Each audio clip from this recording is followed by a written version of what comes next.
വെളിച്ചെണ്ണ പൊളിയാണെങ്കിൽ ബാക്കി മലയാളികളുടെ ഡിഷെല്ലാം സൂപ്പറായിരിക്കും. ആദ്യം വെളിച്ചെണ്ണ ചൂടാക്കുക.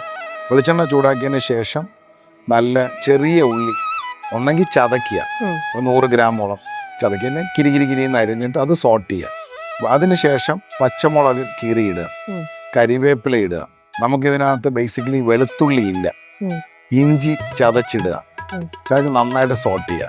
സോട്ട് ചെയ്തതിന് ശേഷം ചെയ്യേണ്ടത് ഒരു തക്കാളി, നല്ല പഴുത്ത തക്കാളി അരിഞ്ഞിടുക, സോട്ട് ചെയ്യുക, നല്ല റോസ്റ്റ് ഇടാം. വെളിച്ചെണ്ണ തെളിഞ്ഞ് തന്നെ നിൽക്കും. നിങ്ങൾ ഇതിന് ആവശ്യം കഴിക്കുന്നുണ്ട്, ഇത് ഒരു ചട്ടി കറി തിന്നുന്നില്ലല്ലോ, കുറേ എണ്ണ വേണമെങ്കിൽ തിന്നാൽ മതി.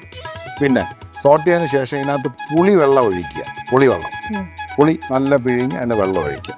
ഇത് തിളച്ച് വരുന്ന സമയത്ത് നല്ല പച്ചമീൻ, കുറച്ച് വെള്ളവും ചേർന്ന് പച്ചമീൻ കട്ട് ചെയ്തിടുക. ഈ പുളിക്കകത്ത് ഇത് തിളച്ച് നല്ല 1-ാം പാലും 2-ാം പാലും വെച്ചിരിക്കുക. ഒന്ന് തിളച്ച് നമ്മൾ ഈ ഫസ്റ്റ് 2-ാം പാൽ ഒഴിക്കുക.